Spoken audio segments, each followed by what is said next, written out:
నమస్తే జిల్లావాణి న్యూస్ కి స్వాగతం. ముందుగా ముఖ్యాంశాలు చూద్దాం. వైఎస్ఆర్సీపీ కేంద్ర కార్యాలయంలో జగన్ అధ్యక్షతన పార్టీ విస్తృత స్థాయి సమావేశం. చంద్రబాబు పచ్చి మోసాలు ప్రజలకు వివరించడమే మా కార్యక్రమం ముఖ్య ఉద్దేశం అన్న జగన్.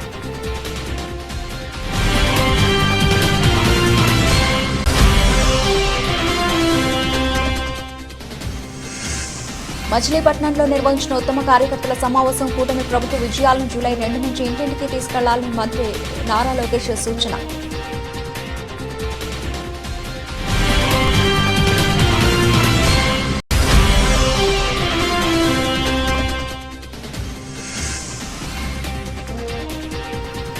పెద్దాపురం పట్టణంలో శ్రీ శ్రీ శ్రీ మరడమ్మ అమ్మవారి జాతర మహోత్సవం లాంఛన ప్రాయంగా ప్రారంభించిన మెలుగు నిమ్మకాయల చినరాజప్ప.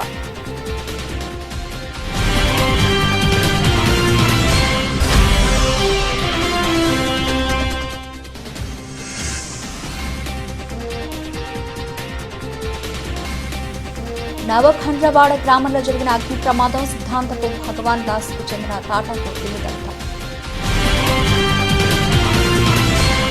వైఎస్ఆర్సీపీ కేంద్ర కార్యాలయంలో జగన్ అధ్యక్షతన పార్టీ విస్తృత స్థాయి సమావేశం జరిగింది. ఈ సమావేశంలో జగన్ మాట్లాడుతూ రీకాలింగ్ చంద్రబాబు మేనిఫెస్టో కార్యక్రమం మొదలు పెడుతున్నాం. పార్టీ రీజనల్ కోఆర్డినేటర్లు, పార్టీ జిల్లా అధ్యక్షులు క్యూఆర్ కోడ్ స్కాన్ చేస్తారు. ఆ తర్వాత 2 బటన్లు నొక్కితే చంద్రబాబు మేనిఫెస్టో బాండ్లు వస్తాయి. మరో బటన్ నొక్కితే ఒక్కో కుటుంబం ఎంతెంత నష్టపోయిందో వస్తుంది. 2వ దశలో నియోజకవర్గ స్థాయిలో, 3వ దశలో మండల స్థాయిలో క్యూఆర్ కోడ్ ఆవిష్కరణ. ఆ స్థాయి నాయకుల ప్రెస్ కాన్ఫరెన్స్. 4వ దశలో గ్రామ స్థాయిలో క్యూఆర్ కోడ్ స్కాన్ చేయాలి. అందరికీ అర్థమయ్యేలా వివరించాలి. అందులో గ్రామ కమిటీలను ఇన్వాల్వ్ చేయాలని సూచించారు. ఈ ప్రక్రియ కొనసాగుతున్నప్పుడే ఎక్కడైనా మండల గ్రామ కమిటీల ఏర్పాటు పూర్తి కాకపోతే దాన్ని పూర్తి చేయాలి. 5 వారాల ఈ కార్యక్రమం జరిగే నాటికి గ్రామ స్థాయిలో కూడా అన్ని కమిటీల ఏర్పాటు పూర్తి కావాలి. చంద్రబాబు పచ్చి మోసాలు ప్రజలకు వివరించడమే మన ఈ కార్యక్రమ ముఖ్య ఉద్దేశం అని అన్నారు జగన్. రాష్ట్రంలో ప్రభుత్వం మారి సంవత్సరం అవుతూ ఉంది. బహుశా ఇంత తక్కువ కాలంలో ఇంత ప్రజల్లో వ్యతిరేకత చోటు చేసుకున్న ప్రభుత్వం బహుశా ఎప్పుడూ కూడా మనం చూసి ఉండము. మామూలుగా సంవత్సర కాలంలో ప్రభుత్వం మీద వ్యతిరేకత ఈ స్థాయిలో ఉండాల్సిన పరిస్థితుల్లో మొట్టమొదటిసారిగా ఈసారి సంవత్సర కాలంలోనే ప్రభుత్వం మీద వ్యతిరేకత ఈ స్థాయిలో కనిపించే పరిస్థితి మొట్టమొదటిసారిగా ఇప్పుడే కనిపిస్తూ ఉంది.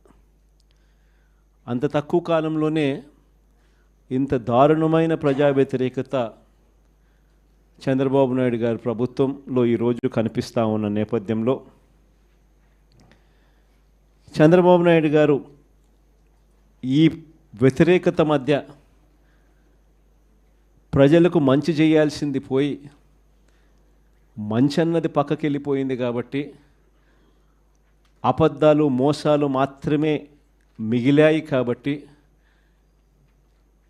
ప్రజలను తప్పుదోవ పట్టించే కార్యక్రమంలో భాగంగా ఈరోజు రాష్ట్రంలో ఎప్పుడూ చూడనని డైవర్షన్ పాలిటిక్స్ ఈరోజు చూస్తూ ఉన్నాం. ఒకవైపున డైవర్షన్ పాలిటిక్స్ చూస్తూ ఉన్నాం, మరోవైపున అణిచివేత ధోరణి అన్నది ఎవరైనా కూడా ప్రజల సమస్యల మీద ఎవరైనా స్పందిస్తే, ఎవరైనా గట్టిగా అడగడం మొదలెడితే ఆ గొంతును నొక్కడం కోసం ఎప్పుడూ చూడని విధంగా ఈరోజు రెడ్ బుక్ రాజ్యాంగ పరిపాలన ఈరోజు మనం చూస్తూ ఉన్నాం. మన 5 సంవత్సరాల పాలనకు చంద్రబాబు నాయుడు గారి ఇప్పటి పాలనకు మధ్య తేడా అన్నది ప్రస్ఫుటంగా ప్రజలకు అర్థమయ్యేట్టుగా ఈ సంవత్సర కాలంలోనే పాలన చూస్తే ఎవరికైనా కూడా ఇట్టే అర్థమయ్యే పరిస్థితి, వ్యత్యాసం అన్నది ఈరోజు ప్రతి ఒక్కరికి కూడా తేడా తెలుస్తూ ఉంది. మన 5 సంవత్సరాల మన కాలంలో ఎప్పుడూ ఇంతకు ముందు జరగని విధంగా వివక్ష లేకుండా కులం చూడలేదు, మతం చూడలేదు, రాజకీయాలు కూడా చూడలేదు. చివరికి ఏ పార్టీ అని కూడా చూడకుండా మంచి చేసిన ప్రభుత్వం ఒకవైపున మనది కనిపిస్తే రెండో వైపున ఇటువైపున ఈరోజు ఈ సంవత్సర కాలంలో కనిపిస్తూ ఉన్నది ఏమిటి అని అంటే, మంచి అన్నది ఎలాగూ లేదు, వివక్షకు తావు ఎలాగూ లేదు. ఎందుకనంటే ప్రతి పథకము ఏ పథకము లేదు కాబట్టి. మరోవైపున పూర్తిగా రెడ్ బుక్ రాజ్యాంగం అమలు చేస్తూ విడిగా ఈరోజు అన్యాయాలే కనిపిస్తూ ఉన్నాయి. మన ప్రభుత్వంలో ఎప్పుడూ చూడని విధంగా విద్య, వైద్యం, వ్యవసాయం, పారదర్శకత పాలన, law and order, Disha app లాంటివి రెవల్యూషనరీ రిఫార్మ్స్ తీసుకొని వచ్చి ఎప్పుడు చూడని మార్పులు మనం తీసుకొస్తే ఈరోజు ప్రతి వ్యవస్థ కూడా కొలాప్స్ అయిపోయిన పరిస్థితులు ఈరోజు కనిపిస్తూ ఉన్నాయి. వీటి అన్నిటికీ సంబంధించి మొన్న ఈ మధ్యకాలంలోనే వారం రోజుల కిందటనే సుదీర్ఘంగా ప్రెస్ కాన్ఫరెన్స్ కూడా పెట్టాం. దాదాపు 2 గంటల సేపు సుదీర్ఘంగా ప్రెస్ కాన్ఫరెన్స్లో మన పాలనకు ఆయన పాలనకు మధ్య తేడా చూపిస్తూ ఆ ప్రెస్ కాన్ఫరెన్స్లో చంద్రబాబు నాయుడు గారు చేసిన మాటలు ఏమిటి, ఎన్నికలప్పుడు ఆయన చెప్పిన మేనిఫెస్టో ఏమిటి, ఎన్నికలప్పుడు ఆయన ఆ మేనిఫెస్టోను చూపిస్తూ ఆయన మాట్లాడిన మాటలు ఏమిటి, ఆ తర్వాత ఎన్నికలు అయిపోయిన తర్వాత ఆయన ఇవాళ చేస్తూ ఉన్న మోసాలు ఏమిటి, అబద్ధాలు ఏమిటి అని చెప్పి క్లియర్ కట్గా అందరికీ అర్థమయ్యేట్టుగా వీడియోలు కూడా ప్లే చేసి చెప్పడం జరిగింది. ఈరోజు మనమంతా కూడా ఎందుకు ఏకమైనాము అని అంటే, సంవత్సర కాలం అయిపోయింది. ఈ సంవత్సర కాలంలో చంద్రబాబు నాయుడు గారి వల్ల ప్రజలకు జరిగిన నష్టం, 2 సంవత్సరం చంద్రబాబు నాయుడు గారు ఇస్తాను అని చెప్పిన ఏ హామీని నెరవేర్చకపోవడం వల్ల ప్రతి కుటుంబానికి, ప్రతి ఇంటికి జరిగిన నష్టం ఎంత. ఈ సంవత్సరం తాను అవే పథకాలు మళ్ళీ ఇవ్వని కారణంగా మళ్ళీ ఈ సంవత్సరం జరగబోతా ఉన్న నష్టం ఎంత.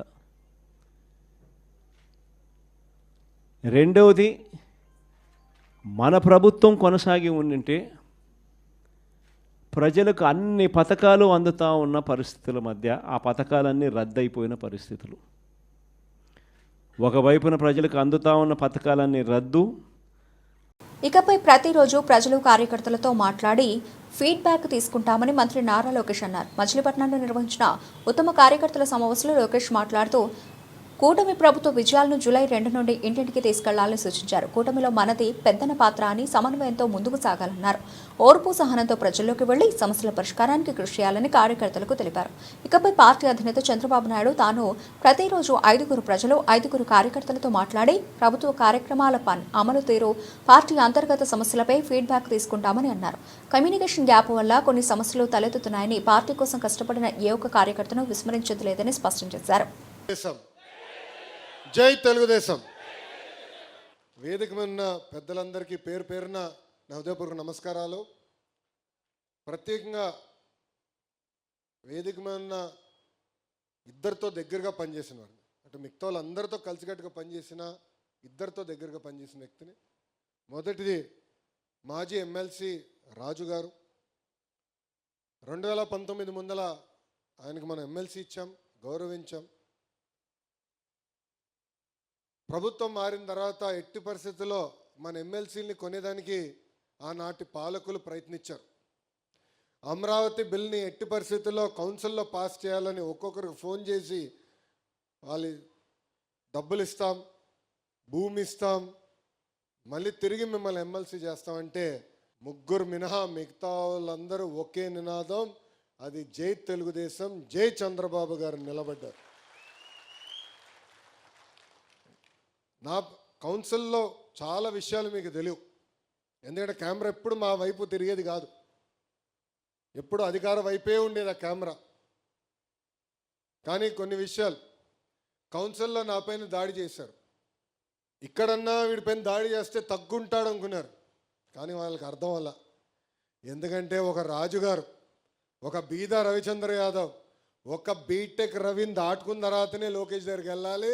వీళ్ళందరూ అడ్డంగా నిలబడి రాజుగారు పాప సోమిడిలా కంపడుతున్నాడు. అమ్మో, కౌన్సిల్లో వేరే రూపం ఉంది, ఉగ్ర నరసింహ రూపం ఉంది. అక్కడ మంత్రులుగా ఉన్నోళ్ళు నా పైన దాడి చేయాలనుకున్నప్పుడు రాజుగారు, ఇక్కడ మా కొల్లు రవి గారు.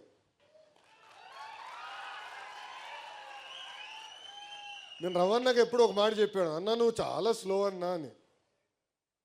అదంతా 2019 ముందలనేలే. అడగండి, ఎప్పుడు చెప్తాను అన్నా నువ్వు స్లో అన్నా, కొంచెం స్పీడ్ పెంచు, కొంచెం స్పీడ్ గట్టిగా అయ్యి అంటే చేస్తా అంటాడు, చేయడు. కానీ అదే ప్రతిపక్షంలోకి వచ్చిన తర్వాత నిలబడిన విధానం, ఎన్ని కేసులు పెట్టినా భయపడకుండా నేను నిలబడతా, టీడీపీ కోసం నిలబడతా, చంద్రబాబు నాయుడు గారి కోసం నిలబడతా అని చెప్పిన వ్యక్తి మా రవణ. ఇంకా మచిలీపట్నం అంటే తెలుగుదేశం పార్టీ, తెలుగుదేశం పార్టీ అంటేనే మచిలీపట్నం. మచిలీపట్నం ఎప్పుడు గెలిచామో అప్పుడే రాష్ట్ర వ్యాప్తంగా మన పసుపు జెండా ఎగిరింది. ఆ జెండా ఎగిరేసేదానికి కష్టపడిన మీరున్నారు. అడుగడుగునా మిమ్మల్ని కూడా ఇబ్బంది పెట్టారు, కేసులు పెట్టారు, బయటికి రానిలా. అంటే హౌస్ అరెస్టు, గట్టిగా పోరాడి బయటకు వస్తే పోలీసు వాళ్ళ పైన దాడి చేసాం, దొంగ కేసులు, లేదంటే అటెంప్ట్ మర్డర్ కేసు, దొరికితే SC ST కేసు పెట్టేశారు. కానీ చెక్కు చెదరకుండా రవణ ఏ పిలిపించినా పిలిపించాడు, చలో బయలుదేరదాం, వెళ్దాం, అవసరమైతే కారుకి అడ్డంగా పడుకుందాం అని చేసి చూపించిన మచిలీపట్నం తెలుగుదేశం పార్టీ కార్యకర్తలందరికీ పేరు పేరున నా ఉదయపూర్వక నమస్కారాలు. ఈరోజు నేను ఇక్కడికి వస్తుంటే పాపం పోలీస్ సోదరులు చూసి బాధేసింది. ఎందుకంటే ఎగ్జిట్ ఎంట్రీ దగ్గర ఒకవేళ నుంచోబెట్టారు. SP గారు చెప్పే వాళ్ళందరూ తీసుకెళ్ళండి అబ్బా, అవసరం లేదు మాకు, యువగలం పాదయాత్రలోనే మనం ఎవరు ఏం చేయలేకపోయారు, ఇప్పుడు ఎవడేం పేగుతాడు రా భయ్, అందరినీ పట్టుకెళ్ళని చెప్పా. ప్రజాస్వామ్యం ఎంత గొప్పదో ఒక్కసారి మనందరం ఆలోచించాలి. ఏ అధికారులు అయితే మన ఇబ్బంది పెట్టారో, ఏ అధికారులు అయితే మన పైన దొంగ కేసులు పెట్టి చంద్రబాబు నాయుడు గారిని, కొల్లు రవీంద్రని జైలుకు పంపించారో, ఈరోజు అదే అధికారుల చేత సెల్యూట్ కొట్టించినారంటే అదే మన ప్రజాస్వామ్యం, ప్రజల గొప్పతనం. అడుగడుగున మన ఇబ్బంది పెట్టారు, బయటికి రానిలా. బాబు గారు ఆనాడు ఆత్మకూరులో మన కార్యకర్తలు ఇబ్బంది పెడుతున్నారు, బయలుదేరుతామంటే రవణ కూడా మాతో ఉన్నారు. ఏకంగా గేట్లకి తాళ్ళు కట్టేశారు స్వామి. పులిని నీళ్ళని లోపల పెడతారు. వాళ్ళు అనుకున్నారు చంద్రబాబు నాయుడు గారిని జైలుకి పంపిస్తే ఈయన ఏదో ఫీల్ అవుతాడని. ఆయన అక్కడ ఏం ఫీల్ అవ్వాలా. నేను చూసా, మొండి ధైర్యం మామూలుది కాదురా భయ్. అదేం ధైర్యమో నాకు తెలియదు. నాకు బాధ కలిగింది. ఆ రోజు నాకు ఎందుకు బాధ కలిగిందంటే బాబు గారిని అరెస్ట్ చేశారని కాదు, ఆ జైలు ముందర 2 శిలాఫలకాలు ఉన్నాయి. మొదటి శిలాఫలకం 1996లో, అంటే మొత్తం జైలుని 1996లో మోడర్నైజ్ చేశారు, చేసిన వ్యక్తి చంద్రబాబు నాయుడు గారు అని ఉంది. దాని పక్కన 2వ శిలాఫలకం ఉంది, అది 2014 నుంచి 19 మధ్యన ఏ బ్లాక్లో అయితే చంద్రబాబు నాయుడు గారు మేము కలిసేవాళ్ళమో అది కూడా చంద్రబాబు నాయుడు గారే చేశారని ఉంది. అంటే చివరికి జైల్ని కూడా అభివృద్ధి చేసింది చంద్రబాబు నాయుడు గారిని. అలాంటి వ్యక్తిని జైల్లో పెట్టారు. ఆ ఒక్క క్షణం బాధేసింది, బాధ కలిగింది నాకు. బాబుగారిని చూస్తే కళ్ళంట నీళ్ళు వచ్చింది. ఆయన ఒకటేనారు, ఎందుకురా భయపడుతున్నావు, ఎవడేం చేయగలుగుతాడు, మన్ని ప్రశాంతంగా ఉన్నాను ఇక్కడ, కేసు అన్ని చదువుతున్నా, ఏం పర్వాలేదు, మీరు సరిగ్గా బయట పని చేయట్లేదు, ఇంకా పరిగెత్తండి అంటే ఆ మొండి ధైర్యం ఎవరు అనుకోలే. అందరూ అనుకున్నారు బాబు గారిని జైల్లో పెడితే ఆయన కుమిలిపోతారు, ఇబ్బంది పడతారని. చూసాం కదా పులి. ఆ రోజు జైలు బయటకు వచ్చినప్పుడు కూడా పులిలాగా వచ్చిన వ్యక్తి. ఇది మనం మర్చిపోకూడదు. ఎందుకంటే ఇప్పుడు మన అధికారంలో ఉన్నాం, సెల్యూట్లు కొడతారు, గ్రీన్ కార్పెట్ ఏమన్నా వేస్తారు, రెడ్ కార్పెట్ ఏమన్నా వేస్తారబ్బా. కానీ కష్టకాలాలు మనం మర్చిపోకూడదండి. ఎన్ని ఇబ్బందులు ఎదుర్కొన్నా మనం మర్చిపోకూడదు. నేను పదే అన్ని మీటింగ్లో అంజిరెడ్డి తాత గురించి చెప్పా, మంజులారెడ్డి గారి గురించి చెప్పాను. ఏకంగా మన గాంధీ గారు ఉన్నారు విజయవాడ కార్పొరేటర్గా, అక్కడ ఉన్నవారు ఆయన పైన దాడి చేసి కన్ను తీయేశారు. కాకినాడ జిల్లా పెద్దాపురం పట్టణంలో శ్రీ శ్రీ శ్రీ మరడమ్మ అమ్మవారి జాతర మహోత్సవాన్ని ఎమ్మెల్యే నిమ్మకాయల చినరాజప్ప లాంఛనంగా ప్రారంభించారు. 24వ తేదీ సాయంత్రం జరిగిన అమ్మవారి జాగరణ మహోత్సవం రోజు నుండి 37 రోజుల వరకు అమ్మవారి ఆషాఢ మాస జాతర మహోత్సవం కొనసాగుతుందని ఈవో తెలిపారు. రాష్ట్రంలో నలుమూలల నుండి అమ్మవారి దర్శనానికి భక్తులు తరలివస్తారని వారి కోసం అన్ని ఏర్పాట్లు పూర్తి చేసినట్లు ఈవో కె విజయలక్ష్మి పేర్కొన్నారు.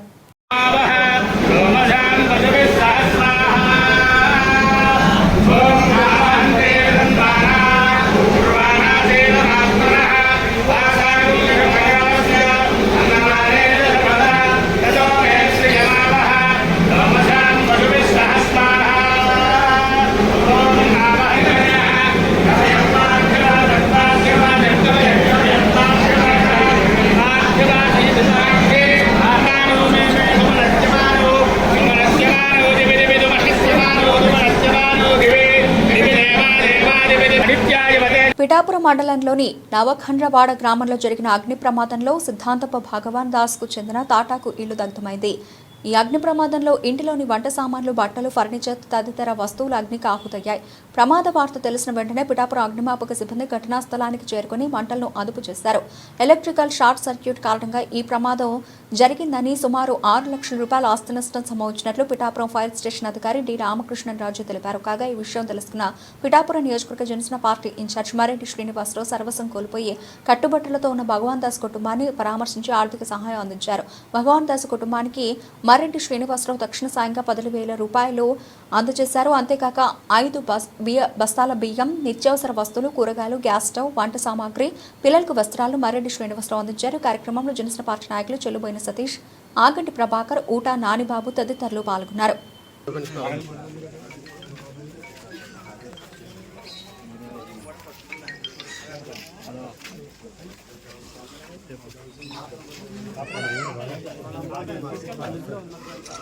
ఉప ముఖ్యమంత్రి పిఠాపురం ఎమ్మెల్యే కొణిదెల పవన్ కళ్యాణ్ ను కించపరిచేలా పోస్టులు పెట్టిన 3 వ్యక్తులను పిఠాపురం పోలీసులు అరెస్ట్ చేశారు. అరెస్టు వివరాలను పిఠాపురం సర్కిల్ ఇన్స్పెక్టర్ శ్రీనివాస్ మీడియాకు తెలియజేశారు. విశాఖలో జరిగిన ప్రపంచ యోగా దినోత్సవంలో పాల్గొన్న కొణిదెల పవన్ కళ్యాణ్ ఫోటోలను కించపరిచేలా మార్ఫింగ్ చేసి పలు సామాజిక మాధ్యమాల్లో పెట్టారు. దీనిపై పిఠాపురం జనసేన పార్టీ నాయకులు పిఠాపురం పట్టణ పోలీసులకు ఫిర్యాదు చేశారు. దీనిపై విచారణ చేపట్టిన పోలీసులు అంబేద్కర్ కోనసీమ జిల్లా ఉప్పలగుప్తం మండలం ఎస్ యానానికి చెందిన కర్రీ వెంకట సాయి, మచిలీపట్నం మండలం వలందపాలెం గ్రామానికి చెందిన పాముల రామాంజనేయులు, హైదరాబాద్లోని సింగరేణి కాలనీకి చెందిన షేక్ మహబూబ్లను అరెస్ట్ చేశారు. మాజీ మంత్రి వైఎస్ఆర్ కాంగ్రెస్ పార్టీ నేత పెద్దిరెడ్డి రామచంద్రారెడ్డి ముఖ్య అనుచరుడు విజయానందరెడ్డి ఆధ్వర్యంలో నిబంధనలకు విరుద్ధంగా గొల్లప్రోలు మండలం కొడవలి గ్రామంలో గ్రావెల్ మైనింగ్ చేపట్టారని తెలుగుదేశం పార్టీ రాష్ట్ర అధికార ప్రతినిధి పిఠాపురం మాజీ ఎమ్మెల్యే వర్మ తెలియజేశారు. పిఠాపురం తెలుగుదేశం పార్టీ కార్యాలయంలో మాజీ ఎమ్మెల్యే వర్మ మీడియాతో మాట్లాడుతూ బౌద్ధ మత స్తూపాలు ఉండే కొడవలి గ్రామం తురకలకొండపై వైసీపీ నేతలు గ్రావెల్ మైనింగ్ ఏ విధంగా చేపడతారని ఆయన తీవ్ర స్థాయిలో మండిపడ్డారు. వైసీపీ మాజీ మంత్రి పెద్దిరెడ్డి యొక్క అరాచకాలు మన కాకినాడ జిల్లా కొడవలి వరకు కూడా రావడం జరిగింది. ఆయన ముఖ్య అనుచరుడు విజయానందరెడ్డి మైనింగ్ 337 ఎకరాలు తీసుకోవడం జరిగింది. అన్ని రూల్స్ అతిక్రమించి అతనికి మైనింగ్ ఇవ్వడం జరిగింది. అంచేత తెలుగుదేశం పార్టీ 7-8 నెలలు పోరాడి ఆ మైనింగ్ని ఆపివేయడం జరిగింది. దాని తర్వాత జనసేన కూడా కంటిన్యూషన్ మాతో పాటు వాళ్ళు కూడా 2 నెలలు ఉద్యమం చేశారు. బీజేపీ వాళ్ళు కూడా చేశారు. అటువంటి అక్రమ మైనింగ్, రూల్స్కి వ్యతిరేకంగా ఇచ్చిన మైనింగ్, ఆర్కియాలజీ డిపార్ట్మెంట్ సర్వే లేకుండా ఇచ్చిన మైనింగ్, అక్కడ బుద్ధిస్టులు ఆనమాలు ఉన్నాయి, విగ్రహాలు ఉన్నాయి పక్క కొండ మీద. అదేవిధంగా వేల చెట్లు నరికేశారు వితౌట్ డీడీ మైనింగ్ పర్మిషన్ లేకుండా. అదేవిధంగా pollution control board manual cutting చేయాలి తప్పితే మిషనరీ ఉపయోగించకూడదు, మిషనరీ ఉపయోగిస్తున్నారు. ఇవన్నీ కూడా వైలేషన్ చేశారు, రూల్స్ వైలేషన్ అయింది. అప్పుడు పోరాటంతో ఆపేయడం జరిగింది. ఇప్పుడు ఆలయ సభను వీళ్ళు మొదలెడుతున్నారు. అధికారులని రిక్వెస్ట్ చేసేది ఏంటంటే ఆ రూల్స్ వైలేషన్ అన్నీ ఉన్నాయి కాబట్టి రద్దు చేసి ఫ్రెష్గా రూల్స్ అండ్ రెగ్యులేషన్స్తో ఎవరైతే ముందుకు వస్తారో వాళ్ళు వచ్చినా సరే, ఎవరైతే సిస్టమేటిక్గా ఎవరైతే ముందుకు వస్తారో వాళ్ళకి ఇవ్వాలి. ఇతను విజయానందరెడ్డి అన్న అతను పెద్దిరెడ్డి ముఖ్య అంశుడు ఏంటంటే ex RTC vice chairman Jaganmohan Reddy టైంలో మొన్న కంటెస్టెడ్ వైసీపీ క్యాండిడేట్, కుప్పంలో లోకల్ బాడీస్లో విపరీతంగా వైసీపీకి సపోర్ట్గా పనిచేసిన వ్యక్తి, రూల్స్ అతిక్రమించిన వ్యక్తి కొండను మింగేద్దామంటే ఎలా కుదురుతుంది ఇక్కడ? అప్పుడు తెలుగుదేశం పార్టీ పోరాడింది. అంచేత అధికారులు ఫైల్ మొత్తం అంతా రివ్యూ చేసి నిబంధనలకు అనుగుణంగా ఉంటే ఇచ్చేసుకోండి. నిబంధనలకు వ్యతిరేకంగా ఉందని అప్పుడు తెలుగుదేశం పార్టీ పోరాడింది కాబట్టి అదే రూల్స్ అండ్ రెగ్యులేషన్స్, అదే నిబంధన వైలేషన్ ఉన్నప్పుడు దాన్ని రద్దు చేసి కొత్త వ్యక్తికి ఇచ్చి అన్ని రూల్స్ నిబద్ధతతో ఇవ్వాలి. ఇతను ఇంకొక స్కామ్ ఏం చేస్తున్నాడంటే, ఇతను మైనింగ్ చేయకుండా 2,000 రూపాయలకి ఆ స్లిప్లు అమ్మేస్తూ ఇతర ఏరియాలో వాళ్ళకి అమ్మేయడం జరుగుతుంది అని చేత దాన్ని కూడా దృష్టిలో పెట్టి కలెక్టర్ గారికి రిప్రజెంటేషన్ ఇచ్చాం, ఎంక్వైరీ చేయమని. అలా డీలీ మైనింగ్ వీళ్ళందరూ ఎంక్వైరీ చేసి సరైన చర్యలు తీసుకోవాలని డిమాండ్ చేస్తాం. ఇది గత ప్రభుత్వం మైనింగ్ ఇచ్చిన రూల్స్ అండ్ రెగ్యులేషన్స్ ఎక్కడ డీవియేషన్ లేకుండా పద్ధతిగా సిస్టమేటిక్ గా గవర్నమెంట్ లాస్ రాకుండా ముందుకెళ్లే పరిస్థితి కూటమిలో సిస్టమ్ తీసుకొచ్చారు. ఆ సిస్టంలో దీన్ని తీసుకుని కొత్త పిలిచించుకోండి. వీళ్ళు డీవియేట్ చేశారు కాబట్టి, అప్పుడు తెలుగుదేశం పార్టీ పోరాడింది కాబట్టి వీరి యొక్క అక్రమాలు. పాతపట్నం నియోజకవర్గం పాతపట్నం మండలంలో నరేంద్ర మోదీ 11 సంవత్సరాల సుపరిపాలన వికసిత్ భారత్ సంకల్ప సభ కార్యక్రమం బీజేపీ మండల అధ్యక్షుడు పడాల షణ్ముఖరావు అధ్యక్షతన జరిగింది. కార్యక్రమానికి ముఖ్య అతిథి బీజేపీ రాష్ట్ర ప్రధాన కార్యదర్శి సాగి కాశీ విశ్వనాథరాజు హాజరయ్యారు. ప్రత్యేక అతిథిగా శ్రీకాకుళం జిల్లా బీజేపీ అధ్యక్షుడు సిరిపురం తేజేష్ రావు హాజరయ్యారు.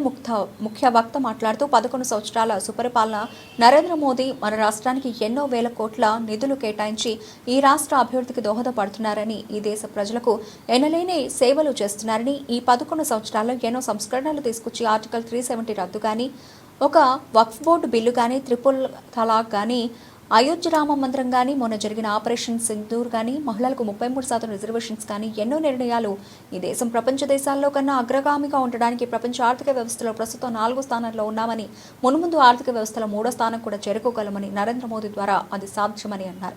కాబట్టి రాష్ట్ర ప్రజలు బీజేపీని అధికారంలోకి తెచ్చుకోవాలని కొనియాడారు.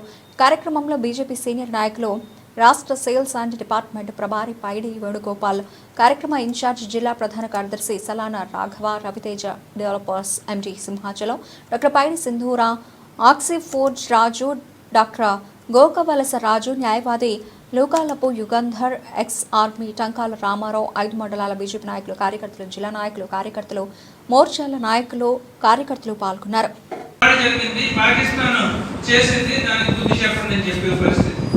ఇప్పుడు దాడి చేస్తే మనం అలా వెళ్ళే పరిస్థితి లేదు. మన ప్రాణం ఓడిపోతే 10 ప్రాణాలు తీసుకొచ్చి సైన్యానికి ఆ శక్తి మన భారతదేశ ప్రధానమంత్రి గారు ఇచ్చారు. అదే బాలాకోట్లో దాడి కానీ, ఊరిలో దాడి కానీ, ఎక్కడైనా సరే మన సైనికుల మీద దాడి జరిగితే వాళ్ళు స్థావరాల్లోకి వెళ్ళి కొట్టుకొచ్చి భారతదేశ శక్తి ఏంటి వాళ్ళ ప్రపంచాన్ని చూపించాం. ఇవన్నీ కూడా 11 సంవత్సరాల క్రితం నుంచి చేసిన వ్యవస్థ మనది. ఎన్టీఆర్ జిల్లా నందిగామ నియోజకవర్గం కంచికచెర్ల మండల కేంద్రం బస్టాండ్ సమీపాన గల నెహ్రూ బొమ్మ సెంటర్ నందు సిపిఎస్ వి రాజశేఖర్ బాబు ఆదేశాల మేరకు Nandigama rural CI D Chavan పర్యవేక్షణలో ఎస్ఐ భువనగిరి రాజు ఆధ్వర్యంలో ఎంవీఆర్ ఇంజనీరింగ్ కళాశాల విద్యార్థులతో డ్రగ్ అండ్ గంజాయి మరియు మాదక ద్రవ్యాలపై అవగాహన ర్యాలీ నిర్వహించారు. ఈ కార్యక్రమానికి ముఖ్య అతిథిగా వచ్చిన నందిగామ ఏసీపీ ఏ బాలగంగాధర్ తిలక్ మాట్లాడుతూ, యువత మాదక ద్రవ్యాల వైపు మొగ్గు చూపుతోందని, తద్వారా వారి జీవితాలు నాశనం చేసుకుంటోందని, దీనివల్ల వారి బంగారు భవిష్యత్తు పాడవుతుందని హితవు పలికారు. అలాగే ఎవరు గంజాయి మత్తుకు అలవాటు పడొద్దని, ముఖ్యంగా యువత డ్రగ్స్ అండ్ గంజాయి మాదక ద్రవ్యాలు సేవించరాదని, ఎన్నో ఆశలు పెట్టుకున్న తల్లిదండ్రుల ఆశలు నెరవేర్చే దిశలో మంచిగా చదువుకొని మంచి ఉద్యోగాలు చేసుకుంటూ మీ బంగారు భవిష్యత్తుకు పునాది వేసుకోవాలని ఆకాంక్షిస్తున్నానని అన్నారు. కార్యక్రమంలో ఎంపీఆర్ ఇంజనీరింగ్ కళాశాల విద్యార్థులు, కంచికచెర్ల పోలీసు సిబ్బంది పాల్గొన్నారు. ఈ మత్తు మహమ్మారి నుండి బయటపడండి, మీరు మీ కుటుంబాన్ని రక్షించుకోండి. ఈ మత్తు అంటే బానిసాడడం వల్ల మీరు విచక్షణ జ్ఞానాన్ని కోల్పోయి మంచిగా చెడుగా తెలియట్లా నేర ప్రవృత్తికి ఎక్సైట్ అవ్వడము, నేరాలు చేయడము, తద్వారా వారి యొక్క జీవితాలను నాశనం చేసుకున్నారు. కాబట్టి ఈరోజు ఈ మానవారము ద్వారా మీకు ప్రజలకందరికీ తెలియజేసేది ఏంటంటే, దీనికి లోటు కాకుండా ఒక మంచి జీవితాన్ని మీ యొక్క కుటుంబం భవిష్యత్తు గురించి, మీ పిల్లల భవిష్యత్తు గురించి ఆలోచించి ప్రతి ఒక్కరూ ఒక మంచి నిర్ణయం తీసుకొని ఈ మత్తు పదార్థాలకి బానిస కాకుండా జీవిస్తారన్న ఉద్దేశంతో మేము ఈ విధమైన ప్రోగ్రాంని మరి ప్రజల ముందు తీసుకొచ్చి మేము పెట్టాం. కాబట్టి అందరూ దీన్ని ఆదర్శంగా తీసుకొని తమ జీవితాలకి ఒక మంచి మార్గం మీరే నిర్ణయించుకుంటారని ఆశిస్తున్నాము. ఎన్టీఆర్ జిల్లా విజయవాడ మున్సిపల్ కార్పొరేషన్ కౌన్సిల్ సమావేశంలో కౌన్సిల్ హాల్ నుండి విజయవాడ 49వ division BJP corporator Mulla Vijay Kumar మాట్లాడుతూ విజయవాడ అభివృద్ధి చెందాలంటే విజయవాడ మున్సిపల్ కార్పొరేషన్ పాలక పక్షాన్ని రద్దు చేయాలని నిన్న జరిగిన కౌన్సిల్ అజెండాలో విజయవాడ అభివృద్ధికి సంబంధించి విజయవాడ మున్సిపల్ కార్పొరేషన్ అధికారులు ప్రవేశపెట్టిన కొన్ని ప్రతిపాదనలను పాలకపక్షం తిరస్కరించడం జరిగిందని, అలాగే విజయవాడలో 3 నియోజకవర్గాల్లో గెలిచిన ఎన్డీఏ కూటమి ఎమ్మెల్యేలు ప్రవేశపెట్టిన ప్రజలకి ఉపయోగపడే ప్రతిపాదనలు కూడా పాలకపక్షం తిరస్కరించడం జరిగిందని, మీరు చేస్తోంది అన్యాయమని ప్రశ్నిస్తే మా ఇష్టం, పాలకపక్షం నా చేతిలో ఉంది, మేము ఏదైనా చేస్తామని నిరంకుశంగా ప్రవర్తిస్తున్న పాలకపక్షాన్ని వెంటనే రద్దు చేయాలని డిమాండ్ చేస్తున్నానని అన్నారు. విజయవాడ బాగుపడాలంటే పాలకపక్షంగా ఉన్నటువంటి వైఎస్ఆర్ కాంగ్రెస్ పార్టీ అన్నీ అడ్డుకుంటుంది. రాష్ట్ర ప్రభుత్వానికి నేను విన్నవించుకునేది ఒకటే, విజయవాడ నగరాన్ని ముగ్గురు ఎమ్మెల్యేలు గెలిచారు. యలమంచి సత్యనారాయణ చౌదరి గారు, సెంట్రల్ వచ్చి బోండా ఉమా గారు, తూర్పు నియోజకవర్గం వచ్చి గద్దె రామ్మోహన్ రావు గారు. ముగ్గురు ఎమ్మెల్యేలు ఏది పెట్టినా సరే కౌన్సిల్ ఆమోదం కావాలి విజయవాడ నగరపాలక సంస్థకి. వీళ్ళు ఇక్కడ నగరపాలక సంస్థ పాలకపక్షం వైఎస్ఆర్ కాంగ్రెస్ పార్టీ ఉంది. ఉండటం వల్ల ఎమ్మెల్యేగా పెట్టినటువంటి వాళ్ళకు కూడా గౌరవం ఇవ్వకుండా ప్రజలకు ఉపయోగపడేటువంటి ఏ కార్యక్రమం చేపట్టాలన్నా త్రూ కౌన్సిల్ ద్వారా వెళ్ళాలి. మేము తెలుగుదేశం పార్టీ కానీ, నేను బీజేపీ పార్టీ కానీ, జనసేన పార్టీ కానీ, అలాగే ఎమ్మెల్యేలుగా ఉన్నటువంటి ముగ్గురు ఎమ్మెల్యేలు ఏ ప్రతిపాదనలు పెట్టినా సరే పాలకపక్షంగా ఉన్నటువంటి వైఎస్ఆర్ కాంగ్రెస్ పార్టీ రిజెక్ట్ చేస్తుంది. నేను రాష్ట్ర ప్రభుత్వాన్ని ఒకటే విజ్ఞప్తి చేస్తున్నా, విజయవాడ పాలకపక్షంగా ఉన్నటువంటి వైఎస్ఆర్ కాంగ్రెస్ పార్టీని అసలు కౌన్సిల్ని రద్దు చేస్తే విజయవాడ బాగుపడుతుందని చెప్పి ఈ సందర్భంగా తెలియజేసుకుంటున్నా. ఎందుకంటే ఈ రోజున సెంట్రల్లో ఉన్నటువంటి చాలా ఐటమ్స్ అన్ని కూడా తిరస్కరించడం జరిగింది. తూర్పులో ఉన్నటువంటి అన్ని కూడా తిరస్కరించడం జరిగింది. మా విజయవాడ పశ్చిమ నియోజకవర్గంలో యలమంచి సత్యనారాయణ చౌదరి గారు ఎమ్మెల్యేగా గెలిచిన తర్వాత వాళ్ళ అభివృద్ధి కార్యక్రమాలు చేయడం జరిగింది. ఈ రోజున ప్రతి సెంటర్లో 20 రూపాయలు పెట్టి క్యాన్ కొనుక్కుంటున్నారు, వాటర్ క్యాన్ కొనుక్కుంటున్నారు 20 లీటర్లది. 5 రూపాయలకే కౌంటర్ ఓపెన్ చేసి చక్కగా సుజల స్రవంతి అనే కార్యక్రమం ద్వారా ప్రతి ఏరియాలో ఒక కౌంటర్ పెట్టాలి. పశ్చిమ నియోజకవర్గంలో మంచి నీళ్లు అంటే ఎట్లాంటి మంచి నీళ్ళు అంటే మినరల్ వాటర్ ఏ రకంగా అయితే మనం కొనుక్కొని తాగుతామో అట్లాంటి మినరల్ వాటర్ అందజేయాలనే ఉద్దేశంతో మినరల్ ప్లాంట్లు పెట్టాలని ఆయన ప్లాన్ చేశారు. అది ఇవాళ కౌన్సిల్కి తీసుకురావడం జరిగింది, దాన్ని వాయిదా వేయడం జరిగింది. మేము భావించింది ఏంటంటే ప్రజలకు ఉపయోగపడే విధంగా మినరల్ వాటర్ ప్రజలకి అందించాలి. 20 లీటర్ల క్యాన్ని 5 రూపాయలకి అందించాలి. దానికి పశ్చిమ నియోజకవర్గంలో చేయాలంటే కౌన్సిల్ ఆమోదం కావాలి కాబట్టి వాళ్ళు కౌన్సిల్ పెట్టడం జరిగింది. కానీ వాళ్ళు తిరస్కరించడం జరుగుతుంది. ఇట్లాగే ప్రతిదీ కూడా ఇంకా 6 నెలలు 8 నెలలు ఉంది, మార్చి వరకు ఉంది నెక్స్ట్ ఇయర్. ఈ పాలకపక్షం ఇలాగే ఉంటే ఏ అభివృద్ధి కార్యక్రమాలు ముందుకు వెళ్ళవని చెప్పి ఈ సందర్భంగా తెలియజేసుకుంటున్నాను. అలాగే ఈ రోజున అంటే ఇక్కడ ఫ్లోర్ లీడర్ కానివ్వండి, అట్లాగే ఉన్నటువంటి పాలకపక్షం కార్పొరేటర్లు అందరూ కూడా అంటే బల ప్రయోగం చేయడానికి వాళ్ళు చేయడానికి రెడీగా ఉన్నారు. అలాగే వాళ్ళు తోచిందే చేయాలని అనుకుంటున్నారు. వాళ్ళకు ఉన్నటువంటి వైఎస్ఆర్ కాంగ్రెస్ పార్టీ మాజీ ఎమ్మెల్యేలు ఇళ్లలో కూర్చొని కౌన్సిల్కి జరగాల్సినటువంటి ముందు రోజున వాళ్ళందరూ కూడా ఏ రకంగా యాక్ట్ చేయాలి, తెలుగుదేశం పార్టీ కానీ బీజేపీ కానీ ఎవరు కూడా ఏం పెట్టినా సరే తిరస్కరించండి, వాయిదా వేయండి, ఏది కూడా మీరు ఆమోదం తెలపద్దని చెప్పి ఇన్స్ట్రక్షన్స్ పాస్ చేయడం జరిగింది. నేను ఒకటే విజ్ఞప్తి చేస్తున్న ప్రజలందరికీ కూడా, ఈ రకంగా ఉంటే విజయవాడలో కక్షపూరితమైనటువంటి పరిపాలన ఉండకూడదు, ప్రజలకు ఉపయోగపడేటువంటి పరిపాలన చేయాలి అని మేము కోరుకుంటున్నాం. సో ఈ సందర్భంగా ప్రజలందరికీ మేము ముందుగానే చెప్తున్నాం, ఏ అభివృద్ధి కార్యక్రమం బెజవాడలో రాబోయే కాలం జరగదు. ఎందుకంటే కౌన్సిల్ తీర్మానం జరిగి మాత్రమే అభివృద్ధి కార్యక్రమాలు శ్రీకారం చుట్టాలి, ఆమోదం తెలపాలి. అది జరగడానికి లేదు. కాబట్టి ఈ సందర్భంగా ప్రజలందరికీ కూడా తెలియజేయాల్సినటువంటి అవసరం మా మీద ఉంది. కాబట్టి ఒక ప్రజాప్రతినిధులుగా ఈ సందర్భంగా ఈ వీడియో ద్వారా మీకు తెలియజేసుకుంటున్నాం.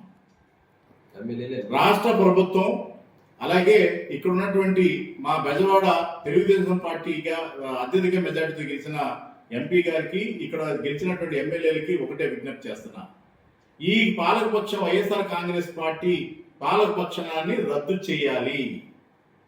రద్దు చేయకపోతే బెజవాడ అభివృద్ధి జరగదని చెప్పి ఈ సందర్భంగా తెలియజేస్తున్నారు. ఎన్టీఆర్ జిల్లా నందిగామ నియోజకవర్గం కంచికచర్ల మండల కేంద్రంలో జిల్లా పరిషత్ ఉన్నత పాఠశాలలో చదువుతున్న విద్యార్థులకు బుక్స్, కిట్, యూనిఫామ్ అందించారు. ఈ సందర్భంగా జిల్లా పరిషత్ ఉన్నత పాఠశాల విద్యార్థినులు మాట్లాడుతూ, నేడు కూటమి ప్రభుత్వం భారతరత్న సర్వేపల్లి రాధాకృష్ణ పేరుతో పిల్లలకు బ్యాగులు, పుస్తకాలు, బట్టలు ఇవ్వడం ఎంతో సంతోషకరమని, ఆంధ్ర అన్నపూర్ణగా పేరుగాంచిన శ్రీమతి డొక్కా సీతమ్మ పేరుతో పిల్లలకు సన్నబియ్యంతో రుచికరమైన ఆరోగ్యకరమైన కూరలతో మధ్యాహ్న భోజన పథకం పెట్టడం ద్వారా ఆ మహనీయులను స్మరించుకోవడమే కాదు, గణనీయమైన నివాళులు అర్పించిన వాళ్ళమయ్యామని సున్నితమైన విద్యాశాఖ మంత్రిగా లోకేష్ ఈ సంవత్సర కాలంలో విద్యా వ్యవస్థలో తెచ్చిన మార్పులకు ధన్యవాదాలు తెలుపుతున్నామన్నారు. మధ్యాహ్న భోజన పథకంలో భాగంగా ఈ సంవత్సరం సన్నబియ్యం, రుచికరమైన కూరలతో పాటు గుడ్డు, చిక్కీతో మంచి పోషకాహారం అందించడం మాకు చాలా సంతోషంగా ఉంది. ప్రభుత్వ పాఠశాలలో రాష్ట్ర ప్రభుత్వం ఇచ్చిన ఈ సదుపాయాలను ఉపయోగించుకుని మా భవిష్యత్తుకు బంగారు బాట వేసుకుంటామని తెలియజేస్తూ ఈ సందర్భంగా రాష్ట్ర ఎడ్యుకేషనల్ మినిస్టర్ నారా లోకేష్ బాబు గారికి హృదయపూర్వక కృతజ్ఞతలు తెలియజేస్తున్నాం. డాక్టర్ బిఆర్ అంబేద్కర్ కోనసీమ జిల్లా కొత్తపేట మండలం మందపల్లి గ్రామంలో వేంచేసి ఉన్న శ్రీ మందేశ్వర శనీశ్వర స్వామి దేవస్థానం నూతన అసిస్టెంట్ కమిషనర్గా డి సురేష్ బాబు బుధవారం బాధ్యతలు స్వీకరించారు. ఈ సందర్భంగా మీడియా సమావేశం ఏర్పాటు చేశారు.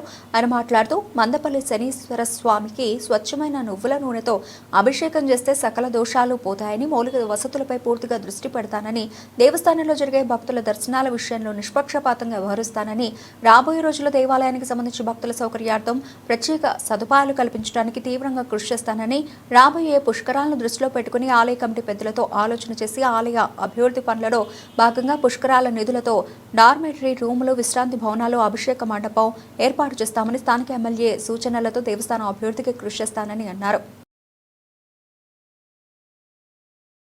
ఈరోజు బిఆర్ అంబేద్కర్ కోనసీమ జిల్లా కొత్తపేట మండలం మందపల్లి గ్రామంలో వేంచేసిన శ్రీ మందేశ్వర అంటే శనీశ్వర అంటారు మందేశ్వర స్వామి దేవస్థానం అసిస్టెంట్ కమిషనర్గా నేను ఇవాళ ఛార్జ్ తీసుకున్నానండి. మీ అందరికీ తెలియజేసింది ఏమంటే, ఈ శనీశ్వరుడు స్థాపించబడిన ఈ శివలింగానికి స్వచ్ఛమైన నువ్వుల నూనెతో అభిషేకించే భక్తుల కోరికలు తీరుతాయండి. ఇక్కడ భక్తులందరికీ వచ్చిన భక్తులందరికీ ప్రత్యేక సదుపాయాల మీద నేను ప్రత్యేక దృష్టి పెట్టాను. మౌలిక వసతుల మీద దృష్టి పెట్టాను.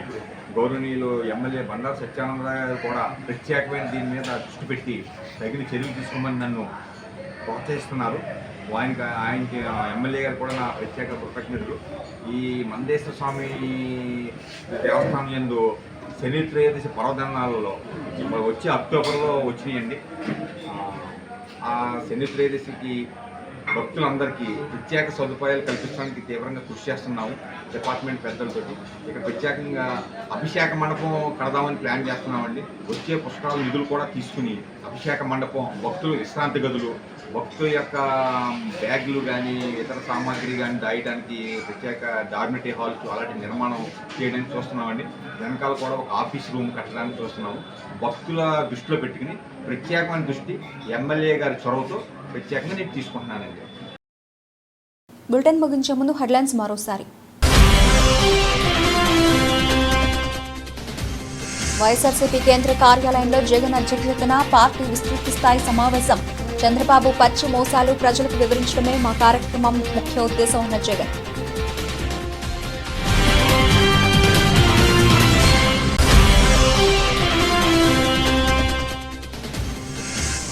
మచిలీపట్నంలో నిర్వహించిన ఉత్తమ కార్యకర్తల సమావేశం. కూటమి ప్రభుత్వ విజయాలను జూలై 2 నుంచి ఇంటింటికి తీసుకెళ్లాలని మంత్రి నారా లోకేష్ సూచన.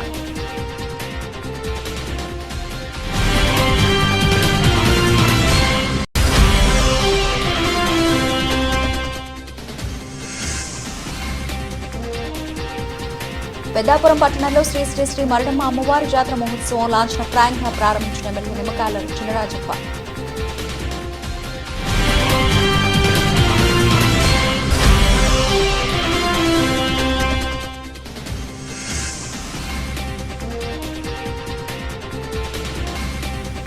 నవఖండ్లవాడ గ్రామంలో జరిగిన అగ్ని ప్రమాదం సిద్ధాంతపు భగవాన్ దాస్కు చెందిన టాటా కొద్దిగా దగ్ధం.